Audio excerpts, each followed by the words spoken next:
이번 영상에서는 웹서버 구축에 대해 설명드리도록 하겠습니다.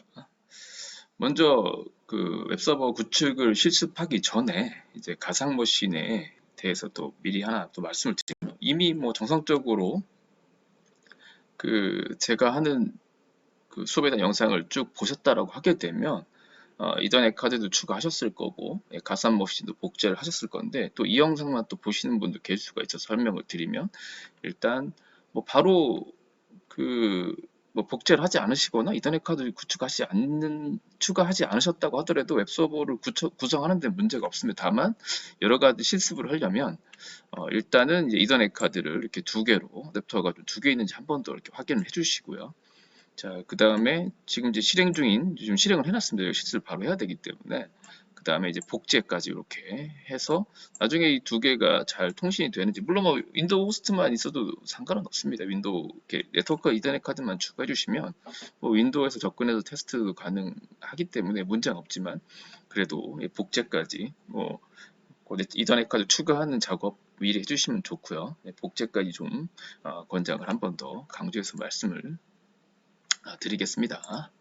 자, 그렇지만 또 말씀드리지만, 네, 뭐 그 메모리나 또 용량이 부족해서 복제를 못 하셨다고 하더라도 뭐 상관없습니다. 이더넷 카드는 그래도 최소 추가 설치 부탁드리겠습니다.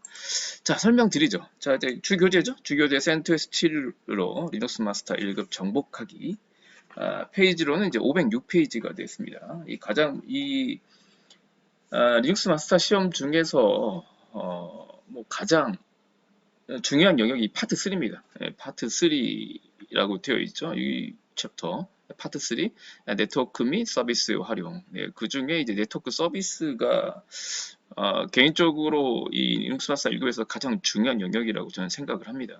앞부분은 뭐 거의 기초적인 내용들이기 때문에, 그 중에 이제 가장 먼저 등장한 게 웹 관련 서비스이기 때문에 웹 관련 서비스부터 설명을 드리도록 하겠습니다. 일단은 이제 웹이 뭔지를 아셔야겠죠. 뭐 대부분 뭐 잘 아시리라 생각됩니다. 웹 서비스를 홈페이지라든지 이런 걸 다 이용하고 계시기 때문에 그래도 책에 교재에 있는 내용이기 때문에 정리 한번 해드리겠습니다. 일단 웹이 뭐냐는 거죠. 웹이 월드 와이드 웹이라는 거죠. 웹 자체가 이제 거미줄이라는 이제 그런 뜻이죠. 전 세계를 넓게 엮은 그 연결된 그런 모습들이 거미줄 같다고 해서 전 세계 연결한 넓게 연결한 거미줄이다, 그런 뜻이라고 해서 월드 와이드 웹이라고 보통 부르고요. 우리가 흔히 약자로 그냥 뭐 WWW라고 부른다라는 거죠. 이 WWW이 이제 이런 웹 서비스를 말한다라고 보시면 되고요. 이 웹은 간단하게 뭐냐면 인터넷에 이런 그 컴퓨터들을 연결해서 문서나 정보를 공유할 수 있는 이런 공간, 이제 서비스를 보통 우리가 웹이라고 부른다라고 보시면 되고요. 그 다음에 WWW는 이제 하이퍼텍스트 방식이라고 되어 있죠. 정보 방식이 하이퍼텍스트라는 게 뭐냐면 글자를 클릭하면 다른 문서가 이렇게 열린다든지 아니면 다른 사이트가 이렇게 연결되게끔 하는 그런 방식을 이제 하이퍼텍스트 방식이라고 부르고요. 거기에 이제 최근에는 그 멀티미디어 환경, 뭐 동영상이나 그림이나 이런 것들을 가지고 이제 정보를 공유할 수 있게끔 만든 게 웹, WWW이라고 보시면 되겠습니다. 여기 먼저 하이퍼텍스트는 설명이 나오죠. 하이퍼텍스트는 각 페이지나 문서에 있는 하이퍼링크라는 걸 통해서, 쉽게 말하면 어떤 이제 글자 같은 걸 딱 클릭을 하게 되면 다른 문서나 다른 페이지를 이동하는 형태라고 나오고요. 그 다음에 이제 그런 것들을 이용할 수 있는 프로그램을 이제 웹 브라우저라고 부른다라는 거죠. 뭐 이건 뭐 굉장히 잘 하실 겁니다. 지금은 뭐 웹 서비스를 웹 서핑이라고 우리가 부르죠. 웹사이트를 이용하지 않는 분들이 없기 때문에 뭐 브라우저라는 거 많이 이용했을 겁니다. 뭐 인터넷 익스플로러라든지, 뭐 최근엔 크롬을 많이 쓰죠. 인터넷 익스플로러가 이제 종료되기 때문에 그 마이크로소프트에서 이제 엣지라는 것도 나오고, 뭐 링크에서 파이어폭스 이런 것들이 웹 브라우저라고 보시면 되겠습니다. 그래서 이런 웹 브라우저를 이용해서 이제 탐색하는 그런 체계가 웹이라고 보시면 되고요. 그다음에 하이퍼텍스트는 HTML이라고 부르는 거죠. 하이퍼텍스트 마크업 랭귀지라는 태그라는 거죠. 뭐 뒤에 다음 페이지 나오기 때문에 그때 설명드리겠지만, HTML로 시작해서 HTML로 끝나는 형태고, 뭐 다양한 바디 태그라든지 뭐 헤드 태그, 타일 태그 이런 걸 사용해서 문서를 만들어야 된다고 보시면 되고요. 그 다음에 이제 HTML과 관련된 거는 WC 컨소시엄이라고 부르는데요. www.wc.org에서 그런 관련 정보, HTML 최근 HTML5라든지 뭐 이런 것들을 주관하고 있다라고 보시면 되겠습니다. 자, 이제 웹 서비스의 이제 구성 요소. 일단 웹 서비스의 구성 요소를 하려면 이제 가장 먼저 웹 서버가 필요하다는 거죠. 쉽게 말씀드리면 일반 이용자들은 뭐 본인의 개인용 PC를 가지고 웹 브라우저를 이용하는 거고요. 그 다음에 그 정보가 담겨 있는 24시간 동안 계속적으로 지속적으로 제공하는 그런 서버가 필요하다는 거죠. 그래서 웹 관련 서버들을 이거 웹 서버라고 부른다라고 보시면 되겠습니다. 자, 웹서버에 대해 설명을 드리면 웹서버는 이제 웹브라우저와 같은 클라이언트죠. 클라이언트가 이제 HTTP라는 요청을 한다라는 겁니다. 이 웹은 HTTP 프로토콜이라고 부릅니다. 그 요청을 받아서 정보 요청을 하게 되면 이 정보 제공과 작성한 웹페이지나 웹문서를 이제 보여주는 그런 형태로 이루어졌다라고 보시면 되고요. 그 다음 웹서버의 시작은 1990년에 팀 버너스리라는 이 팀 버너스리 박사가 시작했다라고 보시면 되고요. 하이퍼텍스트 기반은 어디에 구축했냐면 넥스트 컴퓨터. 넥스트 컴퓨터는 그 유명한 빌 게이츠가 애플에 있다가 이제 일종의 쫓겨난 거죠. 쫓겨내서 설립한 회사가 넥스트 컴퓨터입니다. 넥스트 OS라는 것도 만들어냈죠. BSD 기반으로. 추후에 이제 다시 애플로 돌아가면서 넥스트 컴퓨터를 인수하고 그 다음에 넥스트 OS를 인수해서 만든 게 맥OS라고 보시면 되겠습니다. 아무튼 이 넥스트 컴퓨터를 기반으로 이제 하이퍼텍스트 아까 말씀드렸죠. 글자나 이렇게 그림 클릭하게 되면 다른 문서나 다른 페이지가 연결할 수 있게끔 만든 겁니다. 거기에 구축을 하면서 시작했다라고 보시면 되고요.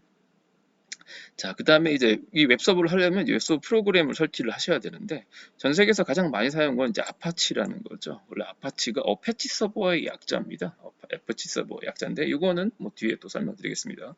그래서 이제 아파치 웹서버가 있고 그 다음에 이제 마이크로소프트 윈도우는 IIS, 최근에 이제 뭐 경량한 웹서버라고 해서 엔진X, 그 다음에 뭐 구글의 GWS, 뭐 체로키, 그 다음에 라이트 HTTPD 뭐 이런 것들이 이제 대표적인 웹서버라고 보시면 되고요. 웹서버를 하시겠다라고 하게 되면 이 중에 하나 설치를 해서 운영을 해야 된다라고 보시면 되겠습니다. 그리고 웹서버들은 이제 각각의 뭐 독특한 특징이나 기능들이 있습니다.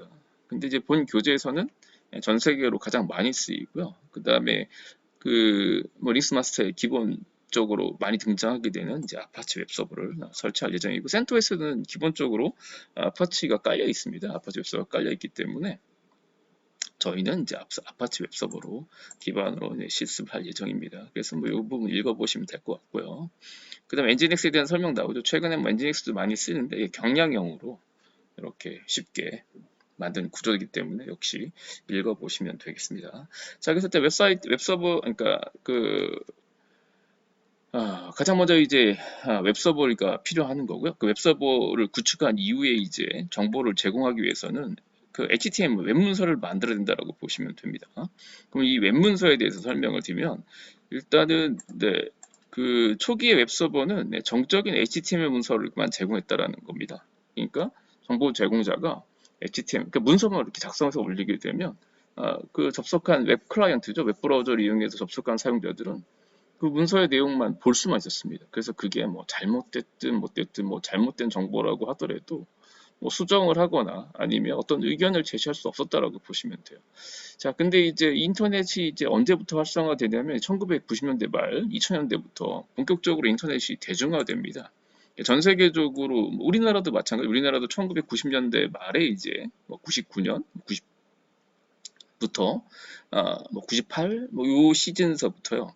초고속 인터넷망이 전국에 깔리기 시작을 합니다. 뭐 이런 게 뭐 우리나라뿐만 아니라 전 세계적으로 붐이 불기 시작하면서 인터넷 자체가 이제 대중화되기 시작했다라고 보시면 돼요. 물론 이제 그 1990년대 중반서부터 인터넷을 이용하긴 했는데 그때는 모뎀 시절이었기 때문에 뭐 집집마다 인터넷을 쓰는 그런 환경은 아니었습니다. PC 통신은 할 수 있는 뭐 그런 환경이었긴 하지만 인터넷까지는 초고속 인터넷망이 등장한 이유라고 보통 저희가 보는데 그게 거의 2000년부터 1990년대, 99년, 2000년대 정도 보고 있습니다. 아무튼 2000년부터 인터넷이 대중화되기 시작합니다. 그러면서 사용자 요구에 반응하는 이제 동적인 콘텐츠를 제공한다라는 거죠. 대표적인 게 쉽게 말하면 방명록 게시판 같은 게 등장하기 시작합니다. 그러니까 방명록이나 게시판은 아시겠지만 그 사이트에 접속한 사람들이 이제 글을 남기는 거, 그 남긴 글이 웹서버에 저장이 되고 또 다른 사용자들이 다른 방문한 사용자가 남긴 어떤 글들을 볼 수가 있게끔 제공하기 시작했죠. 그러니까 우리가 보통 일반적으로 지금 게시판들은 다 보편적으로 있잖아요. 그런 형태가 바로 이제 동적인 그 웹페이지, 독점 사이트라고 보시면 돼요. 그래서 어쨌든 동적 컨텐츠를 제공하기 시작했고요. 초기에 사용하던 방법이 CGI였다는 거죠. 이런 것도 CGI라고 봅니다. 왜냐면 원래 HTML 문서는 동적이라는 개념이 없어요. 그냥 사용자 HTML 문서를 만들게 되면 또 아까도 말씀드렸지만 접속한 사용자들은 그 작성된 문서만 볼 수만 있었다라는 거죠. 자, 그래서 특히 이제 그 웹서버 프로그램 자체에서는 이 동적인 걸 처리할 수 있는 방법 자체가 불가능했습니다. 웹서버에는 그런 기능이 없다는 거예요. 웹서버 자체는 HTML 문서만 이제 보여주는 그런 형태이기 때문에 어쩔 수 없이 외부 프로그램을 쓸 수밖에 없었다라고 보시면 돼요. 그래서 이런 프로그램들 초기에 뭐라고 부르냐면 CGI라고 불렀어요. 그리고 어떤 걸 사용했냐면 뭐 C라든지 초창한 게 펄, 최근에도 많이 쓰죠. 뭐 최근에 굉장히 이슈가 있는 파이썬, PHP, ASP, JSP, 뭐 자바 서플릿 이런 것들이 대표적인 CGI라고 보시면 돼요. 이런 그 CGI 역할은 뭐냐면 또 말씀드리지만 동적인 페이지를 구성하기 위해서 사용되는 어떠한 프로그램들을 통칭한다라고 보시면 되겠습니다. 또 말씀드리지만 단순하게 문서만 보여준다라고 하게 되면 이런 CGI 계열 프로그램을 깔지 않아도 됩니다. 그렇지만 최근에는 뭐 아직 설명 안 됐지만 데이터베이스도 이용하고 하다 보니까 거의 기본적으로 이런 그 CGI 관련 프로그램들은 이용을 한다라고 보시면 되겠습니다. 자, 그 다음에 이제 HTML 문서, 웹서버를 운영한다라고 하게 되면, 자, 기본적으로 이제 웹서버를 구축한 이후에 정보 제공되는 것도 그냥 뭐 텍스트 형태로 올려놓으려고 되는 게 아니라 웹서버는 이제 이 HTML 문서를 만들어야 된다는 겁니다.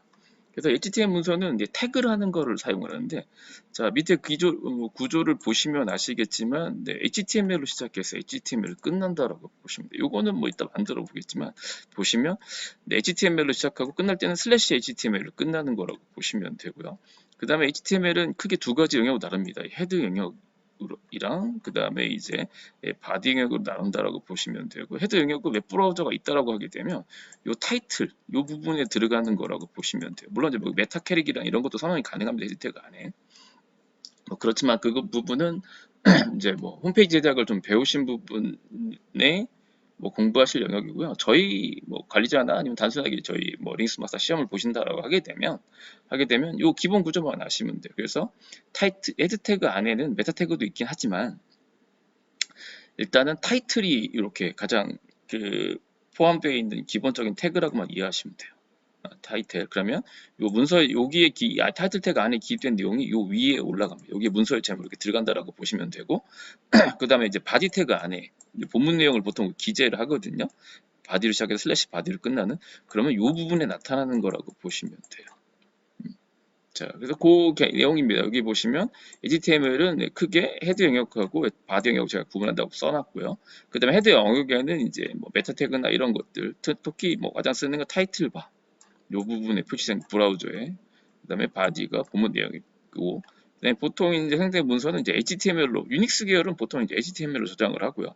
그 다음에 초기에 보면 이제 윈도우 같은 거 확장자를 3개까지밖에 안 썼잖아요. 그러다 보니까 뭐 HTML로 이렇게 저장을 해서 사용을 한다라고 보시면 되겠습니다. 이게 이제 기본적인 HTML 구조라고 보시면 되고요. 자, 그 다음에 이제 브라우저를 이용해야 된다는 거죠. 클라이언트들은 브라우저를 이용하도록 되어 있는데, 자, 여기 보면 이제 웹브라우저는 뭐냐면 웹서버를 통신하면서 HTML 문서나 파일을 연동하여 출력한 응용 프로그램을 보통 우리가 웹브라우저라고 보시면 되죠. 아까 말씀드린 뭐 인터넷 익스플로러라든지 크롬 뭐 이런 것들을 사용을 하셔서 이제 서버의 그 주소, 보통 URL이라고 해서 호출을 하게 되면 이 웹브라우저는 이제 웹서버하고 그 다음에 HTTP, 하이퍼텍스트 트랜스퍼 프로토콜을 기반으로 통신. 그래서 우리가 보통 웹을 HTTP 프로토콜이라 부른다라는 거죠. 요거를 통신을 이 프로토콜을 사용해서 통신을 하고요. 자, 그 다음에 웹페이지 주소를 입력을 해야 돼요. 그 주소를 뭐라고 부르냐면 URL이라고 부른다라는 거죠. URL. 보통 이제 도메인 기반에다가 어떤 문서의 위치까지 이렇게 표시한 걸 우리가 URL이라고 합니다. Uniform Resource Locator. 그래서 이 일종의 주소 체계라고 보시면 되죠. 이런 주소를 가지고 쉽게 말하면 뭐 HTTP 한 다음에 보통 이제 HTTP 하고요. 그쵸? 뭐 땡땡이 하고요. 콜론 2개 하고 그다음에 슬래시 하시고요. 네, 슬래시 하고 이렇게 쭉 기재를 하죠. 네, 그런 주소 체계라고 보시면 되죠. 주소 체계 이걸 URL이라고 부른다라고 보시면 되고요. 자, 그 다음에 이제 뭐 그렇게 접근하는 형태로 간다라고 보시면 되고요. 그다음에 주요 프로그램 뭐가 있냐면 인터넷 익스플로러 지금 이제 거의 단종이 되고 있죠. 최근에 MS에서 엣지를 만들었죠. 엣지는 또 크롬 그 공개형 버전 크로미엄이죠. 크로미엄 기반으로 만든 거예요. 그다음에 애플은 뭐 사파리가 있고요. 리눅스에서는 예전에 뭐 네스케이프, 갈리온, 뭐 콩코로, 모질라가 있는데 최근에는 이제 뭐 이런 것도 잘 안 쓰고 뭐 다 없어졌죠. 파이어폭스, 오페라, 크롬 뭐 이런 것들을 많이 사용하고 있다라고 보시면 되겠습니다. 자, 기본 이제 파이어폭스 가장 먼저 나왔죠. 지금 뭐 센토S에는 기본적으로 파이어폭스가 지금 설치가 되어 있기 때문에 예, 설명을 드리면 파이어폭스는 모질라 재단에서 만든 자유 소프트웨어입니다. 누구나 무료로 이용할 수 있다라고 보시면 되고요. 현재 파이어폭스는 뭐 그 리눅스뿐만 아니라 윈도우도 있고요. 그 다음에 이제 맥OS 10, X, 안드로이드에 쓸 수 있고요. 자, 그 다음에 뭐 1급 필기에도 가끔 나옵니다. 뭐 개코 레이아웃 엔진으로 이렇게 만들었다고 되어 있고요. 탭 브라우징, 맞춤법, 통합기술 뭐 이런 것들을 지원한다라고 뭐 되어 있습니다. 읽어보시면 되고요. 그 다음에 이제 오페라요. 오페라가 초기에 뭐 굉장히 썼습니다. 일단 그 오페라는 1994년 노르웨이인데 지금 아마 중국 회사로 인수된 걸로 알고 있습니다. 노르웨이의 오페라 소프트웨어에서 만든 브라우저고 초기에는 윈도우만 있었지만 지금 리눅스 맥 지원하고요. 그 다음에 안드로이드용 있고요. 여러 가지 있고, 그 다음에 오페라가 특히 탭 브라우징 기능을 선보였습니다. 뭐 아시죠? 메인 페이지에 보면, 그죠? 이렇게 조그맣게 썸네일 형태대로, 탭 브라우저, 지금, 그죠? 원래 초기에 인터넷 익스플로러, 뭐 크롬 같은 거 좀 탭 브라우저 있잖아요. 아시죠? 탭 브라우저. 예를 들어 제가 크롬 하면, 요게 탭 브라우저 기능이죠. 이렇게. 잠시만요. 네, 이렇게 늘리면, 여기에 뭐 네이버 창 띄우고, 여기에 다음 창 띄우고, 여기 탭 브라우저 기능이야. 근데 이거를, 최초로 좋은 선보인 게 오페라였습니다. 지금이야 보편적이잖아요. 인터넷 익스플로러도 마찬가지고 엣지도 마찬가지고 크롬도 쓰는데 이 오페라가 세계 최초로 만들어냈고요. 마찬가지로 이 썸네일 뭐 아시죠? 여기에 이제 여기 바로 가기처럼 이렇게 썸네일을 추가할 수가 있게끔 해서 여기 클릭하면 뭐 네이버를 넣는다든지 하는 그것도 역시 오페라에서 만들었습니다. 어떻게 보면 좀 대단한 그런 브라우저라고 보시면 되고요. 그 다음에 뭐 이렇게 뭐 자주 방문 사람들이 등록할 수 있도록 만들었다고 보시면 되고 속도도 빠르고 해서 초기에 좀 굉장히 좀 인기가 있었던 브라우저고요. 그 다음에 지금은 크롬 거의 뭐 점유율이 가장 높은 게 크롬이죠. 일단은 뭐 구글에서 개발한 프리웨어 소프트웨어죠. 프리웨어 그래서 사용자 뭐 효율적 인터페이스인데 초기에는 웹킷이라는 걸 기반으로 만들어졌습니다. 근데 이제 웹킷이 포크된, 복제된 거죠. 브링크라는 레이아웃 엔진을 사용하고 있다라고 보시면 되고, 그 다음에 뭐 이런 장점들을 가지고 있다라고 보시면 됩니다. 뭐 크롬은 꼭 리눅스 아니시더라도 윈도우에서, 뭐 저도 윈도우에서 거의 크롬 쓰거든요. 크롬 쓰기 때문에 뭐 이거는 설명 안 드려도 될 것 같습니다. 보통 시험에 나온다 1급 1차 시험 같은 경우에 웹킷이냐 브링크 기반 이 설명 나오면 뭐그 정도 알고 계시면 될 것 같습니다. 자, 그 다음에 이제 웹 작동 원리에 대해서 설명을 드리면, 자, 일단, 웹 브라우저를 사용하는 클라이언트에서요, 클라이언트와 이제 웹 서버 사이에는 이제 HTTP 프로토콜을 사용한다고 말씀을 드렸죠. 그 다음에 이 프로토콜을 기반으로 사용하기 때문에 웹 브라우저를 이제 HTTP 클라이언트라고 부른다라고 보시면 되고, 그 다음 웹 서버를 HTTP 서버라고 부른다라고 보시면 됩니다. 그 다음 HTTP 클라이언트, HTTP 서버에 요청할 때 요청 방식, 그걸 메소드라고 부르고요. 그 다음에 URI라는 걸 쓰고 프로토콜 버전, 그다음에 MIME 이런 것들을 전송을 하고요. 그 다음에 이 HTTP 서버는 그런 것들을 분석을 해서 이제 데이터, 그 다음에 실제적으로 상태 코드 같은 형태로 응답을 한다라고 보시면 돼요. 여러 가지 정보들. 뭐 이런 것들이 약간 처리하는 방식이 이제 뭐 HTML 뭐 5냐 뭐 이런 방식이 최근에 또 속도 높이기 위해서 여러 가지 이제 HTTP 프로토콜이 조금씩 변형되고 있거든요. HTTP 그래서 그런 설명들은 한번 찾아보시고요. 기회가 되면 제가 한번 영상으로 찍어서 한번 설명을 드리겠습니다. 아무튼 뭐 이렇게 문제가 가고요. 그 다음에 좀 아셔야 될 것들이 이제 클라이언트에 요청하는 메소드 중에 뭐 이런 부분들을 알아두시면 좋을 것 같습니다. 게시, 서버에 자료를 이제 요청하는 그런 형태고요. 그다음에 포스트가 이제 서버에 정보에 저장하도록 요청하는 겁니다. 그러니까 이제 뭐 글 같은 거 뭐 이런 거 올렸을 때 이제 그 보내는 방식 포스트라고 보시면 되고, 헤드는 이제 헤더 정보만 가져오는 거고, 풋은 서버에 자료를 올릴 때, 딜리트는 서버에 자료를 삭제할 때 이런 요청들을 클라이언트에서 한다라고 보시면 되고요. 그 다음에 저희가 아직 웹서버를 깔지 않았는데, 깔면 이제 get 같은 걸 사용을 해서 이제 이렇게 정보를 이렇게 알아낼 수도 있어요. 요거는 여기 보이죠?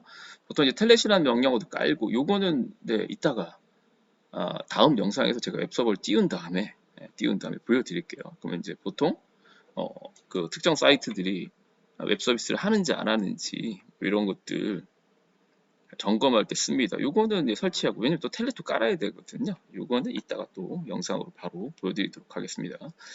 자, 그 다음에 HTTP 응답. 이거는 이제 서버의 클라이언트 요청에 따라서 서버들이 응답을 하게 되면 그거와 관련된 정보를 서버에 저장을 합니다. 로그를. 그래서 뭐 기본적인 걸 조금 알아야 돼. 이 부분은 그 링스마스터도 최근에 이거 에러 코드, 뭐 이 코드에 따라 처리하는 부분이 나오는데, 어쨌든 이 HTTP 서버는 클라이언트 요청에 응답을 하게 되면 그 프로토콜에 따른 버전, 상태 코드, 데이터 뭐 이런 것들을 이제 제공을 하고 전송을 하고, 그 다음에 이제 서버에도 관련 정보를 남깁니다. 그래서 뭐 성공했는지 실패했는지 뭐 아니면 뭐 이런 것들을 남기는데, 그런 거 정보는 WC에서 아까 1.5RG에 보면 여기 RFC 2616이라는 문서가 있습니다.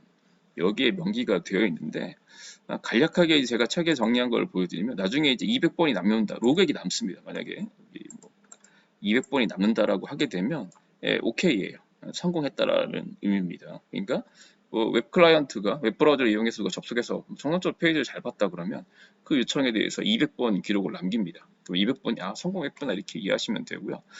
자, 그 다음에 뭐 아셔야 될 것 중에 하나가 뭐냐면 네, 400번대들 보통 클라이언트 에러, 보통 뭐 많이 시험에 나오는 것 중에 하나가 뭐냐면 404 나파운드, 404 포비든, 그 다음에 401 unauthorized, 이 정도 아시면 돼요.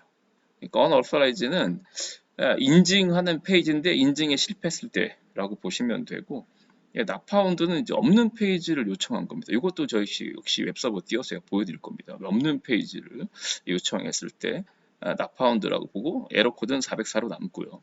그 다음에 포비드는 접근할 수 없는 어떤 이제 그 문서라든지 디렉토리 접근했을 때 나타나는 그런 오류라고 보시면 돼요. 그래서 403, 404는 좀 알고 계셔야 되고, 가끔 이제 401번 나온다라는 거, 요게 이제 저장되는 코드들을 잘 알고 계셔야 될 것 같습니다. 네, 그 다음에 서버에는 500번대. 그래서 이게 보통 우리가 이제 뭐라고 부르냐면 200번대가 성공이고, 그 다음에 300번대 리다이렉션. 리다이렉션은 이쪽 웹서버로 들어온 것들을 이제 다른 웹서버로 보낼 때 300번대 이렇게 로그가 300번대의 기록이 되고요. 그 다음에 클라이언트 에러는 대부분 400번대 에러입니다. 400번대. 그 다음에 서버 에러는 이제 500번대. 이렇게 보시면 되겠습니다. 자, 웹 관련 서비스의 운영은 잠깐 영상 끊고 그 다음 영상에서 설명을 드리도록 하겠습니다.